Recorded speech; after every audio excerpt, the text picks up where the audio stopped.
Present हैं सूरज मंडल प्रभु जी। हरे कृष्णा सूरज प्रभु जी। बहुत दिन बाद आपका सानिध्य प्राप्त हो रहा है। आप प्लीज मंगलाचरण कर सकते हैं। हरे कृष्णा प्रभु जी, दंडवत प्रणाम। हरे कृष्णा। बीच में एक क्लास मेरा जान के छूट गया था प्रभु जी, ज्वाइन करना चाह रहा था, याद नहीं आया था। और दो क्लास तो कुछ काम की वजह से छूटा था।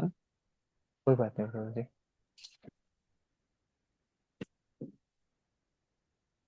ठीक ओम है, आप मंगलाचरण कर लीजिए। अज्ञानतिमिरन्धस्य ज्ञानञ्जनशलाकया चक्षुरुन्मीलितं येन तस्मै श्रीगुरुवे नमः। श्रीचैतन्यमनोभीष्टं स्थापितं येन भूतले स्वयं रूपा कदा मह्यं ददाति स्वपदान्तिकं। वन्देऽहं श्रीगुरो श्रीयुतापदकमलं श्रीगुरून् वैष्णवं च श्रीरूपं सागरजातं सहगण रघुनाथान्वितां तं सजीवं साद्वैतं सावधूतं परिजनसहितं कृष्णचैतन्यदेवं श्रीराधाकृष्णपादान् सहगण ललिता श्रीविशाखान्वितां च। हे कृष्ण करुणा सिंधु दीनबंधु जगतपते गोपेश गोपिका कांत राधा कांत नमस्तुते। तप्त कांचन गौरांगी राधे वृंदावनेश्वरी वृषभानुसुते देवी प्रणमामि हरिप्रिये। वाञ्छाकल्पतरुभ्यश्च च कृपा सिन्धुभ्य एव च पतितानां पावनेभ्यो वैष्णवेभ्यो नमो नमः। जय श्री कृष्ण चैतन्य प्रभु नित्यानंद श्री अद्वैत गदाधर शिवासादि गौर भक्त वृंद। हरे कृष्णा कृष्ण कृष्ण हरे हरे हरे राम राम राम हरे हरे। ओम नमो विष्णुपादाय कृष्णपृष्ठाय भूतले श्रीमते भक्तिवेदांत स्वामिनिति नामिने। नमस्ते सरस्वती देवे गौरवाणी प्रचारिणी निर्विशेषशून्यवादी पाश्चात्य देश तारिणी। हरे कृष्ण प्रभु जी।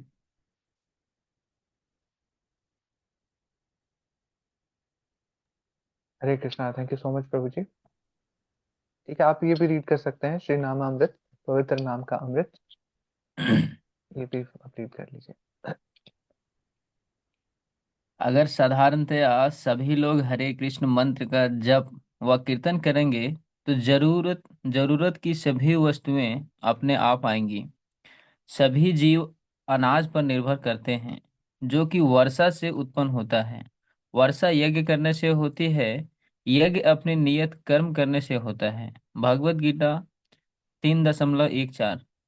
जब पर्याप्त मात्रा में अन्न उत्पन्न होता है तो बिना किसी कठिनाई के सभी जानवरों और मनुष्यों का पोषण किया जा सकता है। यह प्रकृति की व्यवस्था है। प्रकृते क्रियमाणानि गुणः कर्माणि सर्वशः। भागवत गीता 3.27। और मूर्ख ही यही सॉरी सिर्फ मूर्ख ही यह सोचते हैं कि वे भगवान की बनाई वस्तुओं को बढ़ा सकते हैं। हरे कृष्ण प्रभु जी।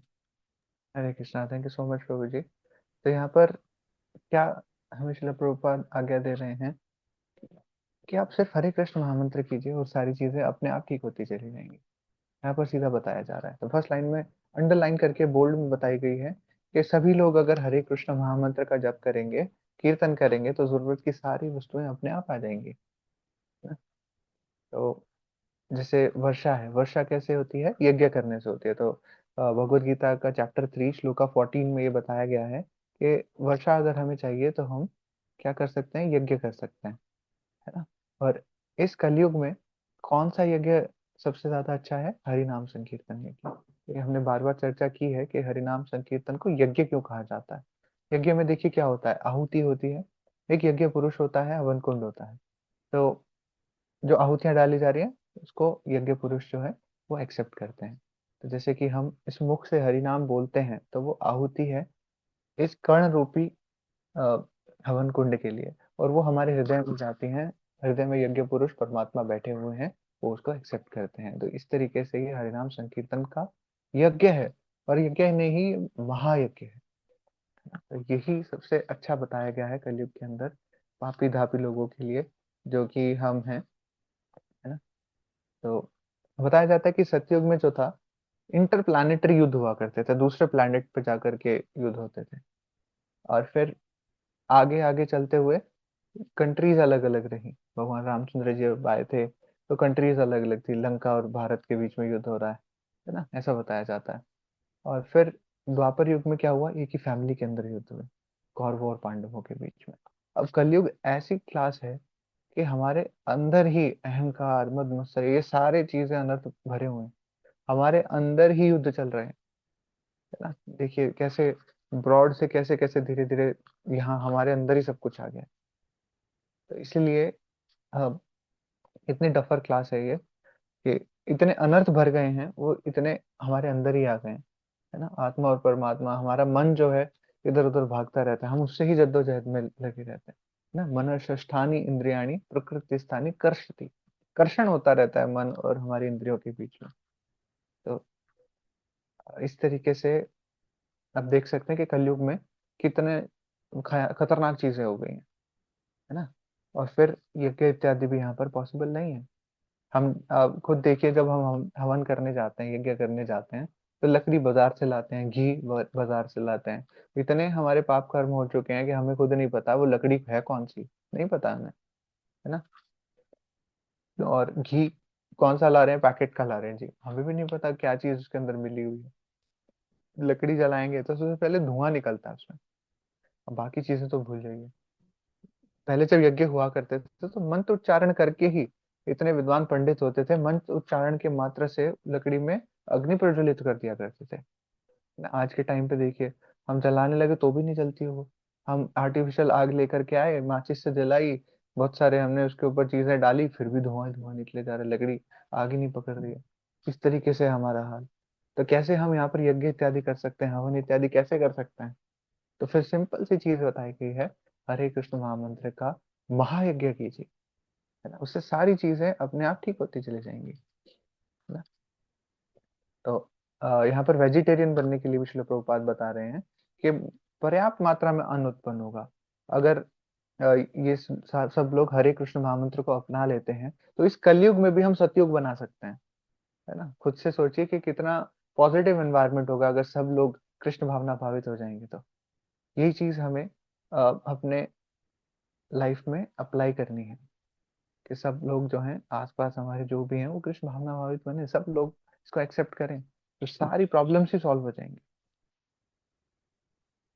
और होता क्या है, प्रकृति के तीन गुणों में हम फंस करके हम क्या मानते हैं कि हम करता धरता है किसी भी चीज के।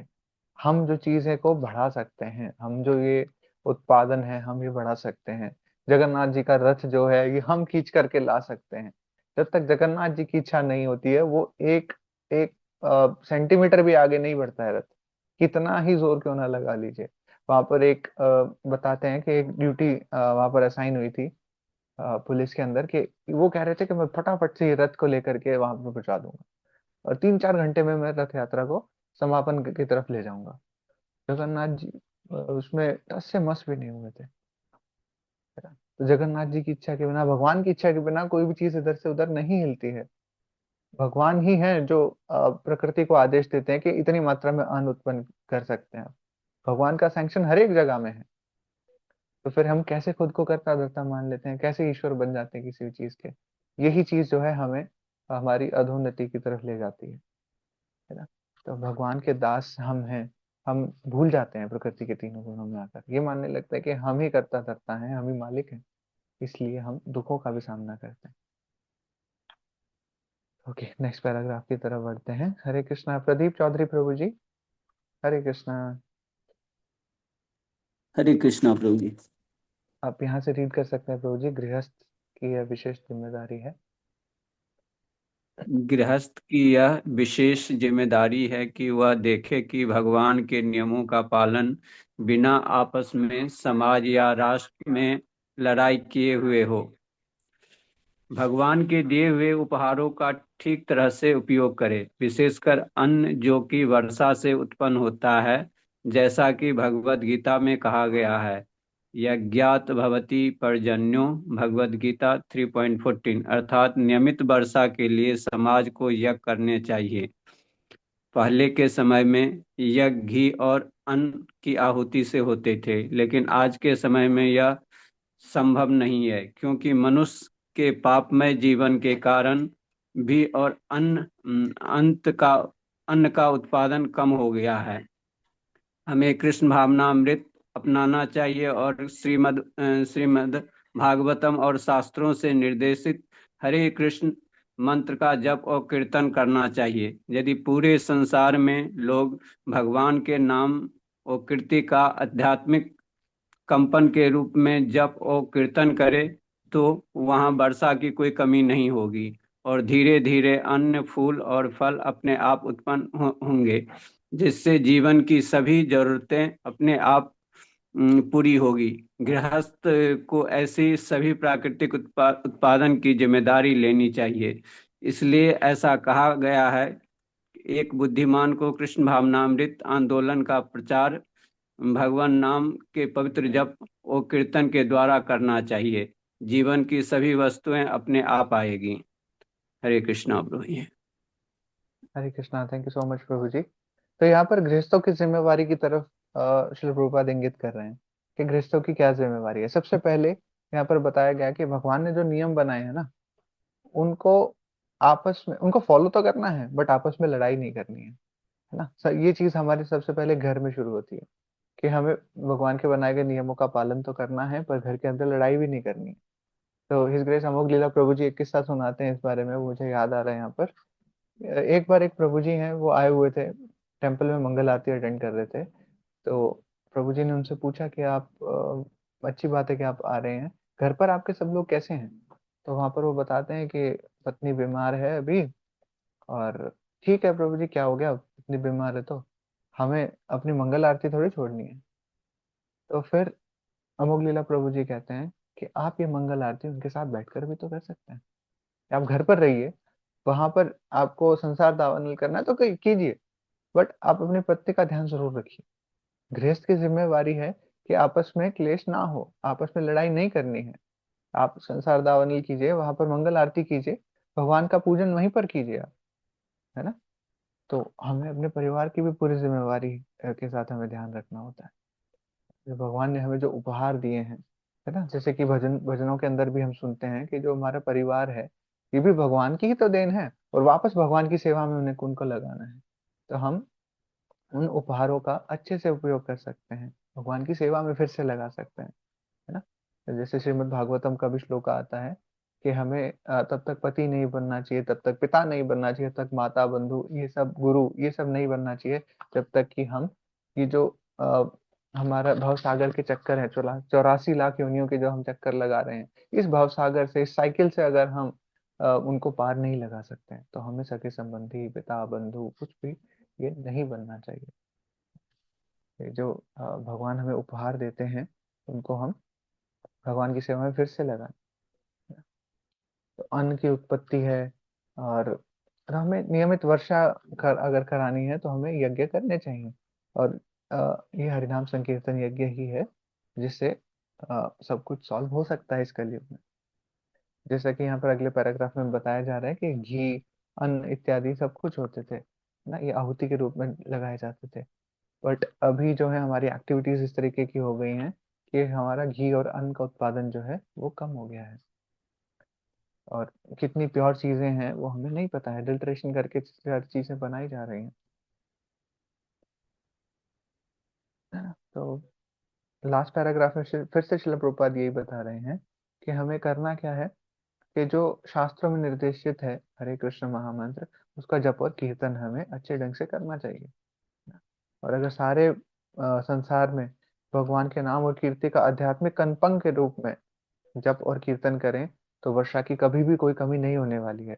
सब लोग मिलकर के अगर हरे कृष्ण महामंत्र करें, कृष्णा कॉन्शियस हो जाएं, तो फिर यहाँ पर किसी भी चीज की कोई कमी नहीं रहने वाली है। जो अकाल पड़ते हैं, जो बाढ़ आ जाती है, वो सब यहाँ पर नहीं होगा। और पर्याप्त मात्रा में अन्न फूल इत्यादि सब शाकाहारी चीजें उत्पन्न होंगी, है ना। सारी जरूरतें अपने आप ही पूरी होने लगेंगी। जिससे एक एग्जाम्पल मुझे आज फिर से कमोगलीला प्रभु जी का एग्जाम्पल ही याद आ रहा है कि एक बार वो सेवा में लगे हुए थे बहुत ज्यादा, और वो एकादशी का दिन था। लास्ट में वो प्रसाद सेवा पर आते हैं, ना प्रसाद बांट रहे हैं, बांट रहे हैं, बांट रहे हैं, और वो सोच रहे हैं कि लास्ट प्लेट बची है, अभी क्या पता मुझे मिलेगी नहीं मिलेगी। वो लास्ट प्लेट भी चली जाती है उनके हाथ से। फिर बाद में क्या होता है, कोई उन्हें ला करके वो प्रसाद उनको एक प्लेट ला करके देता है। तो आप देखिए कि सारी जरूरतें अपने आप ही पूरी हो जाती हैं जब हम कृष्णा कॉन्शियस बने रहते हैं। हरे कृष्णा। सूरज प्रभु जी, आप कुछ कहना चाह रहे हैं? जी प्रभु जी, हरे कृष्णा। जी प्रभु जी, प्लीज बताइए। ये कुछ इसमें से हल्का जैसे बोल रहे हैं कि यहाँ पे ये अभी बताया कि वो लोग हरे कृष्ण मंत्र का जाप और कीर्तन करने से वर्षा होते थे, तो इसमें से ये इसका एक अनुभव है हम लोग का कि बचपन का हम जब गांव में रहते थे तो हम लोग देखते थे कभी कभार क्या होता था कि जब खेती का समय आषाढ़ का महीना जब शुरू होता है उससे पहले सावन के पहले से आषाढ़ होता है, जो जब हमारा वर्षा ऋतु का आगमन होता है मानसून का जून जुलाई में, तो उस समय अगर सही समय वर्षा नहीं होती थी, मतलब महीना उगना पार हो जाता था, बीड़ा लगाना होता है, जैसे धान को बुरा बुनाई किया जाता है, बीड़ा उसको हम लोग बोलते हैं, बीड़ा लगाना। तो पानी नहीं पड़ता था तो समय से लगता ही नहीं था, काफी देर होता था। तो क्या करता था ना, कि हर तरफ का मंदिर होता था, जैसे दुर्गा माँ का मंदिर होता है अधिकतर, जैसे पहले के लोग जैसे राजा ये सब जब होते थे तो जैसे कहावत में नहीं है कि ये कहावत नहीं, रियलिटी है कि जो शंकर भगवान का अधिकतर बहुत कोई पूजन करते हैं। अभी भी गांव देहातों में अधिकतर अभी कृष्णा भावे अमृत का जो प्रचार नहीं हो पाता है हरिनाम का, तो उसमें क्या होता है, अभी किसी तरह से भक्ति में जुड़े हैं, तो जैसे शिव चर्चा होता है, तो उसी के अनुसार हम लोग के घर तरफ अधिकतर हम लोग का देवी मंदिर है, मतलब माँ दुर्गा का मंदिर है, हनुमान जी का है, शिव जी का है। तो वहां पे क्या होता था ना, सबको ये अपना जल चढ़ाते थे, और यज्ञ उसको पाठ की बोल दुर्गा पाठ वगैरह होता था, और कीर्तन भी हुआ हुआ करता था, मतलब 9-10 दिन लगातार चलता रहता था। तो इससे देखते थे ना, तो वर्षा का मतलब शुरुआत होती थी, गाँवों में ये सब होता था प्रभु जी। हरे यस कृष्णा। प्रभु जी। हरे कृष्णा। थैंक यू प्रभु जी, थैंक यू सो मच प्रभु जी। मेरी आवाज आ रही है? हाँ हाँ, वही बता रहे थे कि कि मतलब कीर्तन होता था जो 9-10 दिन यस यस। लगातार होता था, तो वर्षा प्रारंभ होती थी उसके पश्चात, यही बता रहे थे प्रभु जी। Yes yes, thank you so much प्रभु जी। तो देखिए हमारे पास लाइव एग्जांपल भी हैं, पास टाइम भी है प्रभु जी का। तो ये बिल्कुल ऐसा होता है, तो हमें ये स्वीकार करना चाहिए। और साथ ही नेक्स्ट जो हम। अभी भी प्रभु जी, अभी भी गांव देहात में ऐसा अगर होता है, पानी नहीं गिरता है ना, तो मतलब वो कीर्तन करना शुरू कर देते हैं मंदिरों में लगातार। Okay okay okay, that's great प्रभु जी। बहुत अच्छा लगा ये जानकर, ये अभी भी कर रहे हैं मतलब। थैंक यू प्रभु जी। तो साथ में इसी का इस चैप्टर के वाइंड अप की तरफ हम बढ़ रहे हैं, और लास्ट में ये चीज बताई जा रही है कि इतना फायदा है हरि नाम का, तो फिर हमें करना क्या है, प्रचार करना है। और हमें पारस मणि की तरह बनना है ना, जिसे टच स्टोन भी कहा जाता है। और यहाँ पर नारद मुनि का एग्जाम्पल आता है इसमें। तो आई रिक्वेस्ट ट्विंकल माता जी, एक बार वो आप चैतन्य चरितमृत का मध्य लीला से 24 चैप्टर 277 प्यार आप वो शेयर कर दीजिए प्लीज। ये इंग्लिश में मुझे मिला था, इसका ट्रांसलेशन गूगल के थ्रू मैंने किया।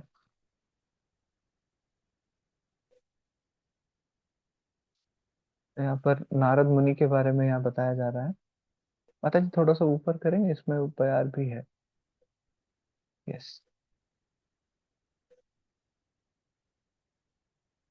देखिया व्याधेरे प्रेम पर्वत महामुनि, नारदेरे काहे तुम आओ स्पर्श मणि।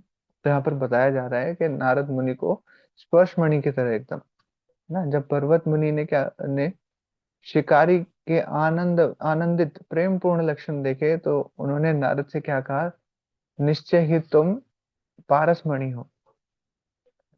तो पारस मणि क्या होती है, जो भी उससे टच करे वो सोना बन जाती है ना। तो यहाँ पर बताया जा रहा है कि जो वैष्णव हैं, अ, वो वैष्णव जो उत्तम अधिकारी हैं या मध्यम अधिकारी हैं, वो उनके कांटेक्ट में जो आता है वो भी भक्त बन जाता है। तो नारद मुनि का यहाँ पर एग्जाम्पल दिया जा रहा है कि जो एक शिकारी भी है वो भी क्या बन गया है, भक्त बन गया है, आनंदित हो गया है, प्रेम पूर्ण लक्षण उसके दिखाई दे रहे हैं। तो यहाँ पर इसीलिए बताया जा रहा है कि नारद मुनि आप एक पारस मणि के समान हो, कि आप जिसके भी कांटेक्ट में आते हो उसको भक्त बना देते हो, है ना। जब तक हम कनिष्ठ भक्त रहते हैं तो हम ज्यादा कुछ उनके बारे में वो पारस मणि उन्हें नहीं कहा जा सकता है ना। जो स्टार्टिंग की स्टेजेस होती हैं भक्ति की, है ना, उसमें पारस मणि नहीं बोला जाता है।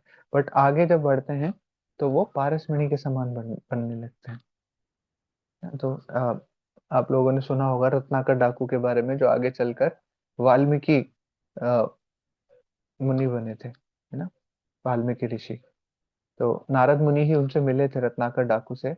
और वो इतनी मारकाट करते थे, उनसे राम का नाम भी नहीं लिया जा रहा था। तो फिर नारद मुनि ने कहा कि आप क्या बोल सकते हैं? कह रहे मैं मरा बोल सकता हूँ। ठीक है, मरा मरा मरा मरा मरा मरा मरा ऐसे करके आप बोलते रहिए, उसमें भी राम का नाम छुपा है ना। जैसे हरियाणा, तो उसमें क्या है, हरि आना, राजमा, ना, तो उसमें भी राम का नाम है। अगर ज उसमें से हटा दे तो राम का नाम उसमें भी है। तो ऐसे भी अगर नाम लिया जाता है तो वो भी अपना असर दिखाता है। तो यहाँ पर मरा मरा अगर वो कंटिन्यूअसली बोल रहे हैं तो भी राम राम वहां पर उच्चारण होता दिख रहा है। तो ऐसे डाकू भी जो हैं भक्त बन जाते हैं, है ना। तो इसीलिए कहा जाता है कि पारस मणि की तरह होते हैं वैष्णव भक्त। तो जब भी किसी के कांटेक्ट में आते हैं वहां पर भक्त बना देते हैं वो, है ना। तो जैसे चैतन्य महाप्रभु का हमें देखने के लिए आता है, तो वहां पर नीचे उनकी जब यात्रा हो रही थी, तो यात्रा करते हुए उनके पास अगर कोई मुस्लिम समाज का भी कोई व्यक्ति आ जाता था तो वो भी दंडवत प्रणाम करता था। और वो ऐसा कंटेजियस भक्ति हो जाती थी उनके लिए कि एकदम से वो कृष्ण भावनामृत को स्वीकार कर लेते थे, है ना। चाहे वो कुछ भी कंडीशनिंग रही हो उनकी, मुस्लिम परिवार में क्यों ना जन्म लिया हो, फिर भी वो कृष्ण भावना भावित हो जाते थे। तो देखिए, और ऐसे ही भक्त लोग हैं, वो भी पारस मणि के समान होते हैं, अपने वो भक्त बनाते रहते हैं, बनाते रहते हैं। तो ठीक है, एक बार इसको रीड कर सकते हैं हम। Mind up. ट्विंकल माता जी, आप रीड कर लीजिए।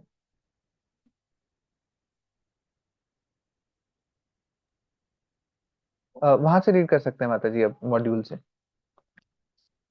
यस, थैंक यू माता जी। वैष्णव की पहचान ये है कि उन्होंने कितने वैष्णव बनाए। शिला भक्ति विनोद ठाकुर ने कहा है कि किसी वैष्णव के पद की परीक्षा ये देखकर की जा सकती है कि वह कितना अच्छा पारस पत्थर स्पर्शमणि है। अर्थात ये देखकर कि उसने अपने जीवन में कितने वैष्णव बनाए हैं। वैष्णव को पारस पत्थर होना चाहिए जिससे वह प्रचार द्वारा अन्यों को वैष्णव बना सके, भले ही कोई बहेलिया जैसा पतित क्यों ना हो। ऐसे अनेक तथाकथित बढ़े चढ़े भक्त हैं जो अपने निजी लाभ के लिए एकांत में बैठे रहते हैं। वे प्रचार करने तथा अन्यों को वैष्णव बनाने के लिए बाहर नहीं जाते। अतः वे निश्चित ही स्पर्शमणि नहीं कहे जा सकते। कनिष्ठ अधिकारी भक्तगण अन्यों को वैष्णव नहीं बना सकते, किंतु मध्यम अधिकारी वैष्णव प्रचार द्वारा ऐसा कर सकते हैं।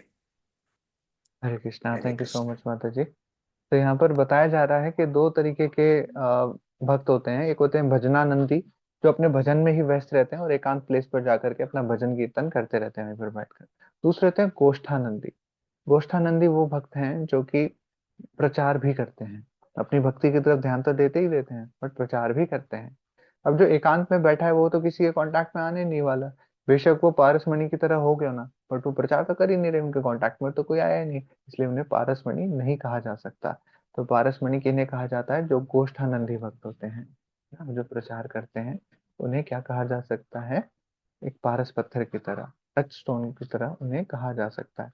और ये टच स्टोन ऐसे काम करते हैं कि बेशक कोई शिकारी किसी भी नीच जाति का क्यों ना हो, वो भी भक्त बन जाते हैं। शिल प्रभुपाद हमारे पास इसका ज्वलंत उदाहरण है। कैसी जगह पर जाकर उन्होंने प्रचार शुरू किया था, अमेरिका, उसकी भी बिल्कुल निकृष्ट जगह थी वो, है ना। वहां पर हिप्पीज थे, कैसे नशे की हालत में धुत पड़े रहते थे, और जो भी वो स्मोक कर रहे होते थे उनका धुआं शिला प्रभुपाद के मुख पर फेंकते थे, है ना। फिर भी शिला प्रभुपाद ने वहां पर उन्हीं लोगों में से हीरे निकाले, उन्हीं में से इतने सुंदर सुंदर भक्त हम लोगों को दिए, है ना। तो एक पारसमणि है, तो वैष्णव वैष्णवों की क्या पहचान है? वो टच स्टोन की तरह काम करते हैं, उनको जो भी स्पर्श कर लेता है वहां से भी वैष्णव बन जाते हैं। हरे कृष्णा। जगत गुरु श्रील प्रभुपाद की जय। अनंत कोटि वैष्णव वृंद की जय। तो ये हम सब मिलकर सभी वैष्णवों के चरण कमलों की वंदना करते हैं, जो कल्पतरु के समान हमारी समस्त इच्छाओं को पूर्ण करने में समर्थ है, पतित आत्माओं के प्रति दयालु हैं और करुणा के सागर हैं।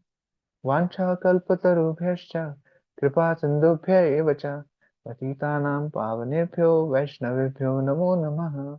अनंत कोटि वैष्णव की जय। जगत गुरु श्रील प्रभुपाद की जय। हरे कृष्णा। मुझसे जो भी त्रुटियां हुई हैं कृपया करके मुझे क्षमा कीजिएगा। आप सब भक्तों की जय। Thank you so much join करने के लिए।